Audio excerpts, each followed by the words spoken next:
This is Warbird Radio. Hey, and welcome to our Oshkosh Spectacular. It's Matt Jolly. We're hanging out here this week as Warbird Radio continues to roll on. We're in the 650s right now. And sadly, I didn't plan it better, but R.T. Dixon talking about the P-51 was episode 650. We were just one off, and we could have had him on as episode 651. So anyway, it just shakes out that way sometimes. Glad to have you here on warbirdradio.com. We're back on the air over 650 some odd episodes now into this. We are rolling out some of our historic shows in addition to producing these new ones. But I want to go live now to our friend Lord Bridgewater, who is standing by at AirVenture right now. And he has found himself a comfortable place to relax. And I think he's going to be joined shortly by Andy Heins. We'll see if that works out. Lord Bridgewater, welcome back to Warbird Radio. Captain Jolly, how are you, sir? I'm no captain, that is for sure. But you're now part of the Royal Aeronautical Society since we last spoke on That's right. Warbird Radio. Now, I have a real job. I have to wear a tie now to work and everything. It's really quite grown up.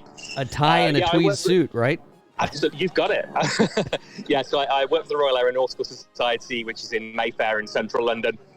One of the oldest aviation organisations in the world. We formed in 1866, would you believe, Matt? So we predate the aeroplane. Wow. You predate the aeroplane?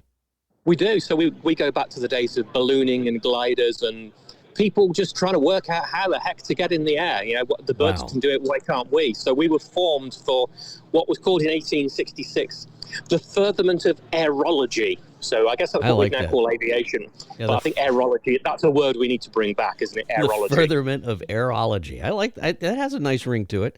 So the Royal Aeronautical Society has been doing this a while. And, we'll be doing it a while, and and our mission is to look at anything which is new and emerging technologies. And we also own the National Aerospace Library, which is down at Farnborough. Yeah, you're familiar with the Farnborough Air Show. Well, we've got a big aerospace library there full of books and every possible magazine you can imagine, and lots of memorabilia and books and artifacts. But I was down there quite recently and looking at the sales ledgers for our magazines. Our magazine is called Aerospace now, but it goes right back to those early days. And I happened to pick up the sales ledger for the 1903 edition, so March 1903.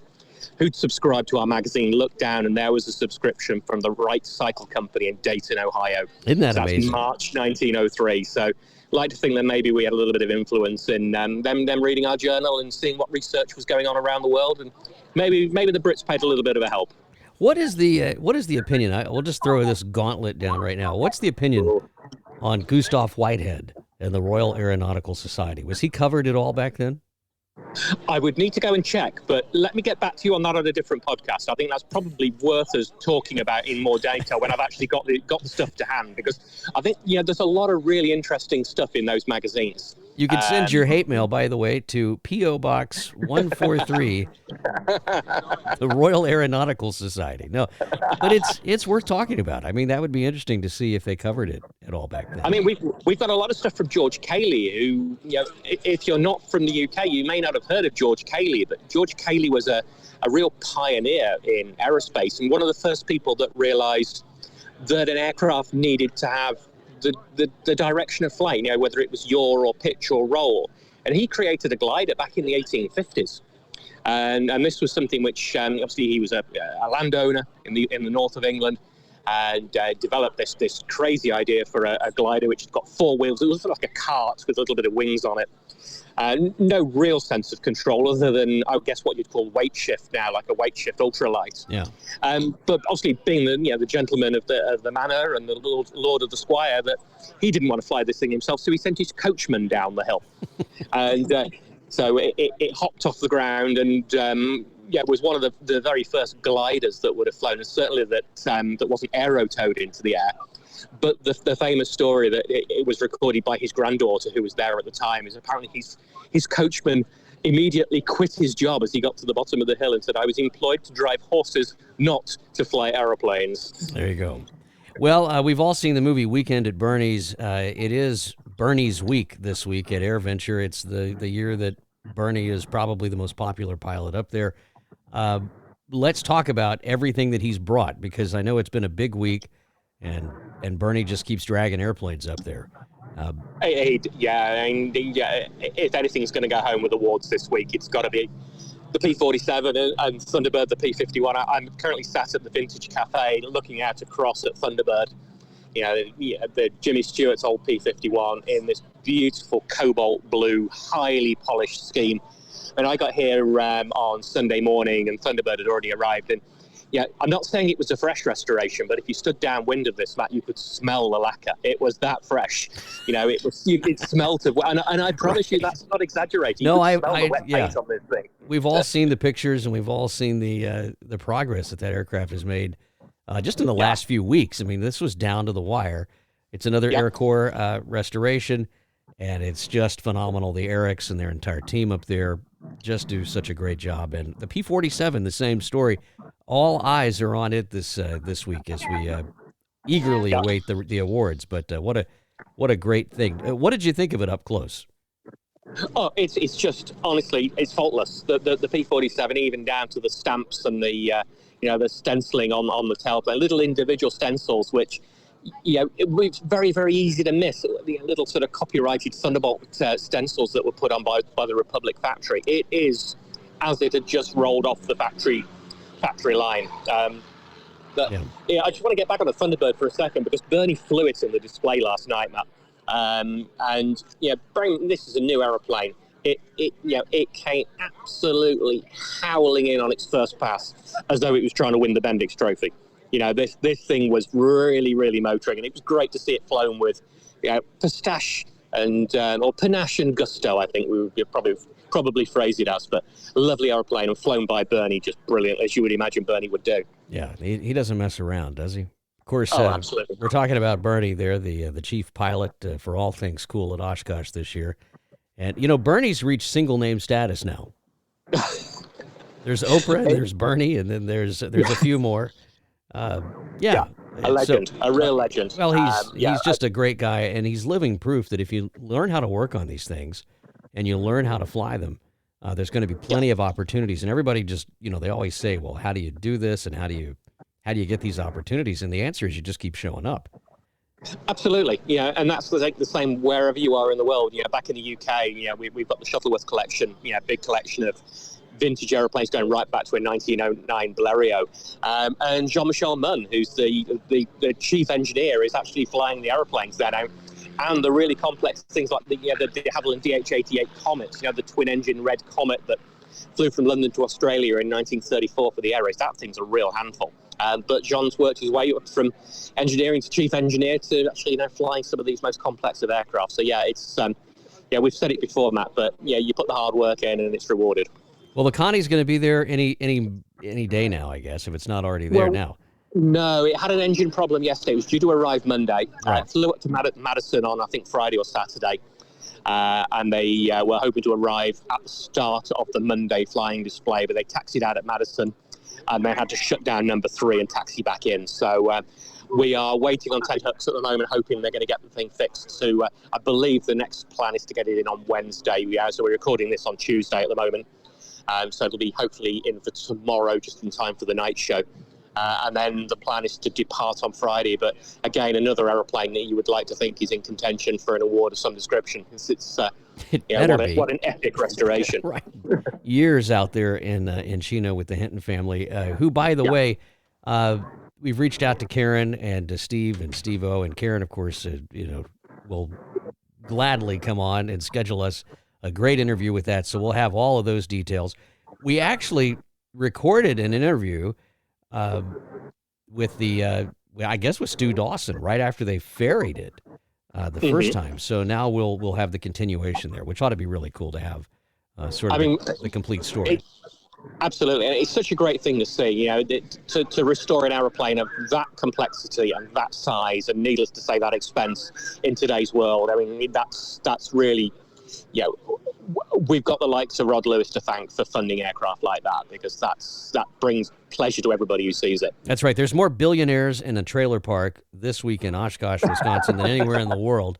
And that's the great thing. You friends with money and especially who like warbirds, are a great thing this time of year, because Oshkosh is one of those rare places where everybody just shows up, and you don't know if you're talking to, you don't know if you don't know who you're talking to up there. They're just an airplane fanatic and someone that appreciates it as much as you do. Talk to me about the crowd this year. What are we seeing at Oshkosh?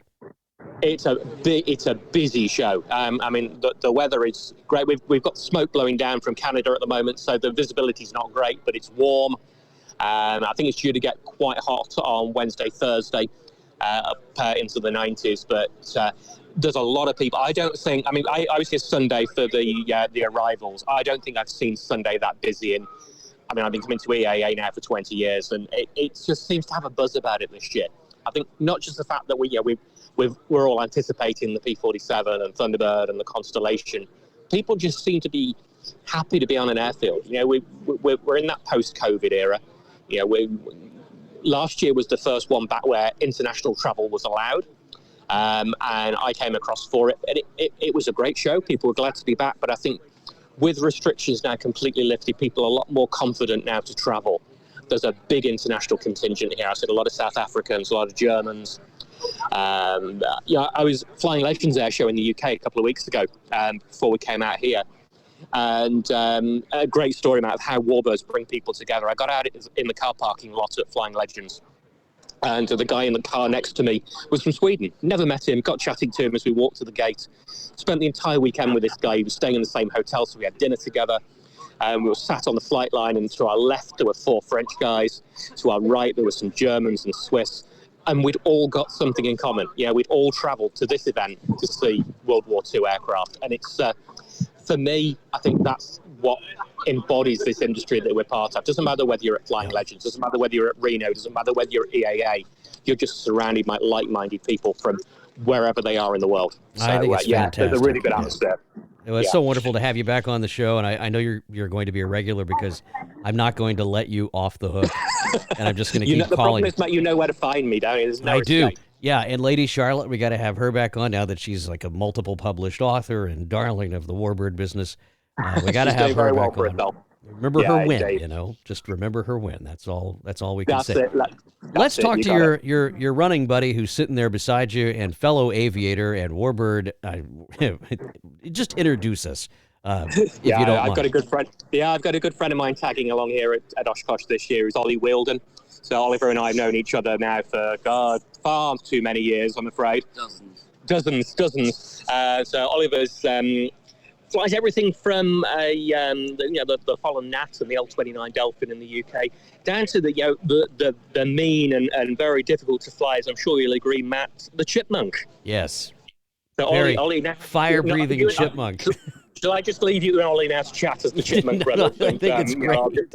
I'll just go off to the bar or something and let you guys talk airplanes. Well, what kills me is that he just, he said, hey, what about magneto parts? And I'm thinking, who flies those magnetos anymore? But Oliver, a very brave man and a man who likes to keep things authentic. So, I think the UK is slightly different in that, particularly due to the regulation, is they like the aircraft in the UK to be kept authentic. Very few of the Chipmunks in the UK have been re-engined with Lycomings or whatever, which you find a lot in the US. Well, and so, we just like to put new mags on them and put the slick magnetos on them, but mine is still an original engine. But yeah, those mags, they're getting harder and harder to find parts for, like everything else. But yeah, there are still some parts available for those here in the US, and be happy to talk to you about that. What's your experience this year at Oshkosh? Ollie, what are you thinking about out there? This is my third trip to Oshkosh. It's the first one since COVID, and as Steve said, I think there's a good vibe and a buzz about this place this year from the previous times I've been here. So this is only the second time that I'll have come for the whole week. The first time I came again with Steve, and he introduced me to Oshkosh probably I don't know, maybe it was 7 years ago or something like that. It was 11 years ago, Ollie. Was it 11 years ago? 11 years ago. Oh my God, how old am I? 11 years ago, and my socks were blown off thoroughly by being here the first time for a whole week. And I think in the whole week, I never grew tired of it. I might have grown a little bit hot and sweaty, but I never grew tired of it. The last time I was in business in the States over on the West Coast, and I flew back into here, and Steve picked me up, and was lucky enough to have a couple of impromptu days here, and that was great too. But I think it's recovered. You know, I mean, I don't know what it was like immediately post COVID last year, but this thing feels as vibrant as it was the first time I came. The first time I came, by the way, was the thing that blew my socks off most here was the anniversary of the Piper Cub. You may remember that. Yeah. And I never knew that many Piper Cubs were even built, let alone could fly to Oshkosh. Oh yeah, there were lots of them. There were fields. There were fields of them. It was just amazing. In the UK, we have this crop that they grow, agricultural crop called rapeseed oil. You probably have it over here too, and it's bright yellow for most of the year. And as I looked out over the flight line where all of these cubs were, it was just like looking out over a field of this crop. Just blew my mind, Matt. I think that's great. Well, listen, we're going to have you back on to talk about fallen gnats and all those kind of... You intentionally fly a gnat, which I think is really great. I mean, there are very few vintage jet pilots who are brave enough to operate that aircraft, and you do it well. So. Well, it's a handful, but I think that we have the added advantage, or maybe common sense, that in the UK, we have to... All ex-military aircraft that are swept wing, it's mandated that you fly with live ejection seats. And I think that's a very sensible move. I know there are some people over here that operate ex-military jets without live ejection seat cartridges, which is fine to some extent, perhaps. But when you're into the high-performance swept wing area, I think it's a little bit foolhardy in my mind. Well, the roll rate on that thing is so incredible. I mean, it'd be like just take a wild guess at when to eject if you had that thing in some type of incredibly fast oscillation or what. I don't know. I mean, it is a very, very quick airplane. So. Yeah, it's of course it was used by the aerobatic team, the UK aerobatic team, the Red Arrows, from when they were first formed in 1964 through till about 1979. So it lasted quite a while with them, and it's a really highly suited aircraft to high performance aerobatics because it was actually not designed as a trainer. So it was actually probably not a great trainer because it was designed as a fighter. But the good news is when you put it into an aerobatic team, it performed as you would want it to perform.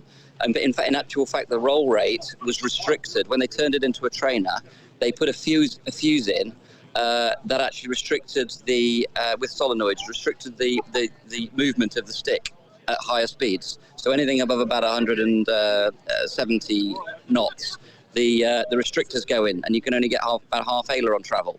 But the people in the Red Arrows back in the day, our display team, figured this out, and the fuse in question that controls this roll rate is called fuse 13, and so fuse 13 was removed by the Red Arrows back in the day, and failed. They could get. They removed it. There's an interesting story about this. It's apocryphal. I think it's true. Is that they removed the fuse 13 and they got a roll rate of over 400 degrees a second, I think, which is pretty good. And then the powers that be in the Royal Air Force said, no, you can't do that. You have to put the fuse back in. And so they had a think, and they went to the chief tech and they said, hey, all those fuses, can you blow them and put them back in? There you go. Problem solved, so right? So that was the problem solved. They complied with the regulation, and they carried on with a hugely impressive roll rate for the rest of the time the Red Arrows operated. At least that's the apocryphal story. I love it. Even if it's not true, I still love it. And you never want to get in the way of a good story. So that's one to share around the loving cup if it hasn't already been done there in the guild hall, Steve.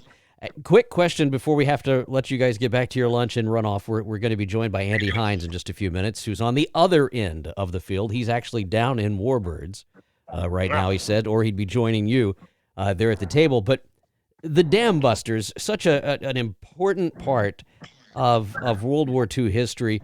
And Oliver, I know that you have a project that you're working on right now that is very closely tied to the dam busters. Could you just break a little news here from AirVenture and from your table there on Warbird Radio and share with us a little bit about this special project that you're working on? Yeah, sure. So this project, as you'll hear in a minute, is kind of caught up in quite a lot of bureaucracy, but essentially, this stems from, as you probably know, with air forces around the world shrinking, the Air Force in the UK, the Royal Air Force, is not exempt from that. And so they've actually had their budgets cut, and they've slowly been consolidating and shutting down bases that could be argued to be surplus to requirements. And so about 4 years ago, the base called RAF Scampton, and we'll come to the kind of history of that in a minute, was scheduled to be shut down and disposed of by the Ministry of Defence, and to recover some money for the government. And reduce costs. And so we thought at that time, myself and about 3 other like-minded individuals, that this airfield cannot go the same way that all of the other airfields in the UK have gone when they've been disposed of. And that is, they end up being bought up by property developers, and they either end up as industrial estates with warehouses, or they end up as housing estates. And Scampton in particular is probably the most famous base in the UK, as you point out, because of the dam busters, which was the daring raid to blow up the Mona and other dams in Germany in the Second World War. But also, it had been a base since the days of the Royal Flying Corps, like back in sort of 1914, 18. And so it's had a plethora of aircraft operated out of it. In fact, it was very important and instrumental in the Cold War when the nuclear deterrent in the UK, the mutually assured destruction, was managed by the Air Force, and there was an aircraft called the Vulcan bomber, Avro Vulcan, and they operated from Scampton as well. And so that aircraft, that airfield has been at the forefront of technology and operational intent since it was formed, really, whether it was the Second World War with the dam busters, whether it was the Cold War with the Vulcan, and then more recently it's been the permanent home to the British aerobatic display team, RAFAT, otherwise known as the Red Arrows. And they've only just moved out about six to 9 months ago. And so we came up with a plan that we needed to rescue this base and do something useful with it. So we've spent the last 4 years putting a company together, coming up with a master plan with the local council, the local authorities, to redevelop it into a high-tech hub encompassing heritage, education, high-tech research and manufacturing, with an ultimate intent to put the UK back on the map for space flight and satellite deployment. We were going to work with the now defunct Virgin Orbit to use it as a horizontal launch base for low-cost access to space. And so there was this huge plan for the place, which was approved, and we've been selected as the preferred buyer for the site, and then the guys to effectively effect this master plan. And then at the last minute, sadly, and this is the stage that we're at the moment, which we can't talk too much about, but the central government in the UK, because it has, as you have in the US with certain borders, the UK has an issue with migrants coming across the English Channel from France, and it's currently taking on board about 1,000 migrants a week or more, and it's struggling to house them. And so there's sort of an emergency measure being effected by the government to house these migrants, which are currently being put up in hotels at great cost, to put them on ex-military bases. And so the government's decided that it might not sell this site to us, and that it might actually put about 2,000 migrants on this site, which is of great historical importance. So you can imagine that people in the UK are somewhat up in arms about this right now. And I think from a political perspective, given that we're in court against the government right now in the UK, I think we probably best not comment on that any further. I don't have that kind of insurance, so that's great. But it's a great story, and it's a great historic endeavor that you're working towards to sort of preserve an airfield and have it, as you said, as a center for commerce and technology there in the UK. So well done, Ollie. And listen, Oliver, I hope you come back on with us and seriously talk about the fallen gnat, and we can even talk some chipmunks. So it'll be fun. Yeah. Oh, and also, just so this to whet your appetite, you talked about chipmunks and how I've been flying that for a while, and the issues of old technology and that. I've actually gone one older than that. Earlier this year, I bought an Oster. There you go. Nobody in the US.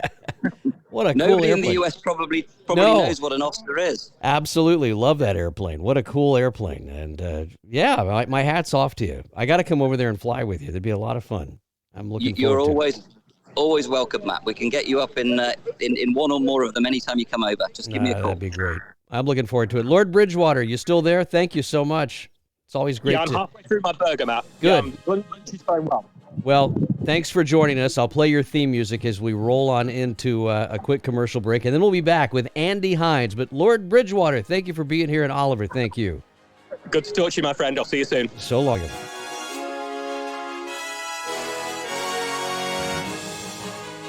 Lock and load. This is Warbird Radio. Tune in. Take off. Reminding you that radio engines don't leak oil. They just mark their territory. This is Warbird Radio. Tune in. Take off.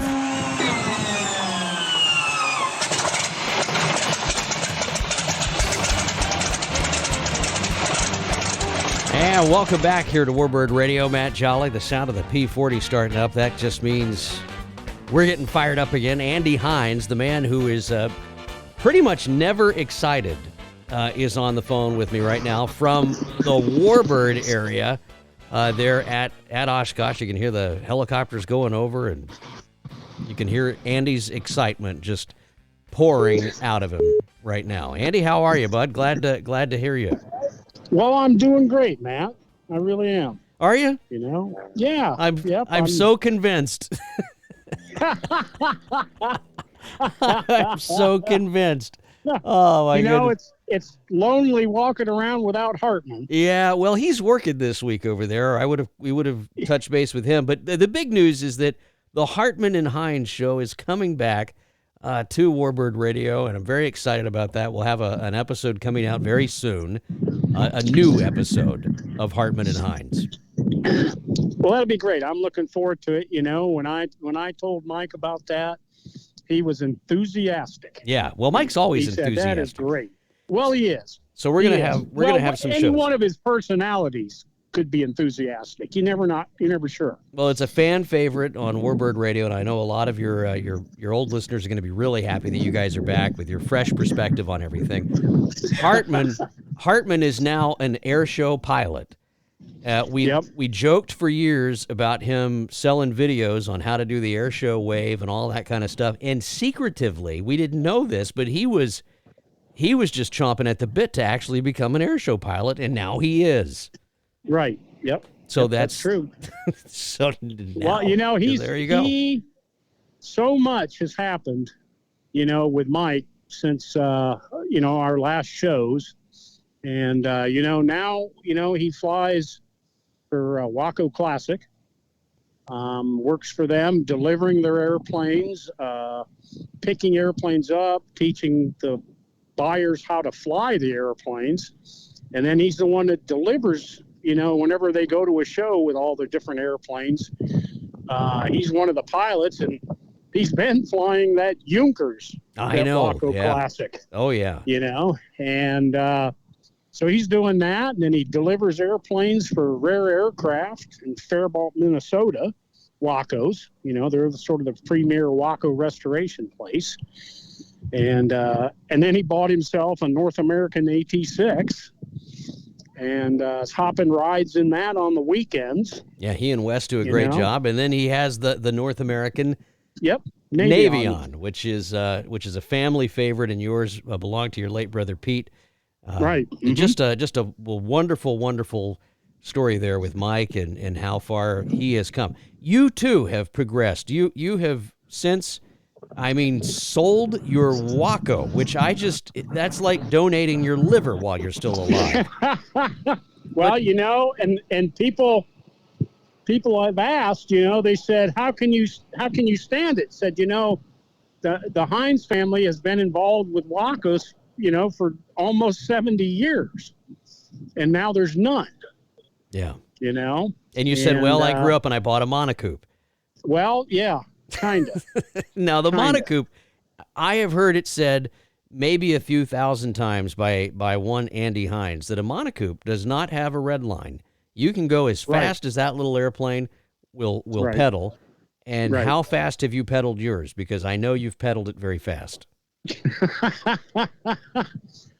never above the red line that's on the airspeed to keep people happy. There you go. All right. Well, there you go. Yeah. No, it regularly will do 160, 170. Holy without smokes. much effort. And that's on a 4-banger. I mean, let's put this into perspective. Yeah, that's on 125 horse Lycoming. Now that's not cruise speed. You know, I mean, cruise speed's about 125 to 130. Still faster than a chipmunk, Andy. A little bit. Yeah. A little bit. You just see a black flash go past. I know. And Andy Heins waving out the window with that big that big grin on his face. Yeah. Well, I think it's fantastic. And Oshkosh this year for you, how's it going? Well, I'll tell you what, the antique area was basically full yesterday morning. Wow. Normally, there'll be 2 or 3 rows that are empty in antiques. It is chock full. That's just because Dewey brought everything he owns. Yeah. And all of his buddies showed up. And then... Well, you know what? There's 24 Wacos here. Wow. The longest serving warbird in the history of warbirds. Wasn't that the Waco? Yes. I believe it is. Yeah. Yeah. In Guatemala. There you go. Yep, absolutely. Mm-hmm. See, you're going to learn something for that barroom trivia tonight if you just keep listening to Warbird Radio. Well, listen, it's great to hear your voice, and I know you're running around. I don't want to keep you, but thank you for coming on. Are we expecting the first Hartman and Heins show within a month or so? What are we thinking? Yeah, I think so. Whenever Mike's up to it, Mike is recovering from hernia surgery. Yeah. And he can't even hardly walk, so he's in a lot of pain. But it's one of the side effects. Up to it, it's the side effect of picking up all those boxes of money that he's got laying around. That's what. Well, that is. Yeah, exactly. And his new wife. We didn't even talk about that. I mean, Hartman. Oh yeah, that's right. He got married since all of this. Goodness gracious! All right. Yeah. Well, Andy Heins, thanks for coming on, buddy. Great to hear your You're voice. Welcome. You're welcome. Well, looking forward to it. All right, bud. Talk to you real soon. You all stay tuned. Okay. We have a whole lot of great classic Warbird Radio content rolling out literally every day on the website. So go there, warbirdradio.com. Like and subscribe everything on social media. And please, by all means, send over your email address there if you can in the registration window right there at warbirdradio.com. If you signed up before, odds are you're still in the system. But do us a favor and please go in there and sign up again as we continue to grow the list. And that is the easiest way to never miss a show is by signing up because, of course, we'll share it. I don't know if you've seen it. Jason Capra's interview is now live. R.T. Dixon is talking about his Choose the Paint Scheme F-86 project. He has 2 of them. Some really cool stuff coming out with R.T. Dixon and Swamp Fox. And then there's our interview with Wayne Boggs, the air boss. It's all there right now at warbirdradio.com. Thanks for so many loyal listeners for so long. Literally since 2009 we've been doing this. So thanks for coming back, and look forward to talking to you again real soon next week as we continue to roll out episodes here on warbirdradio.com. So long for now.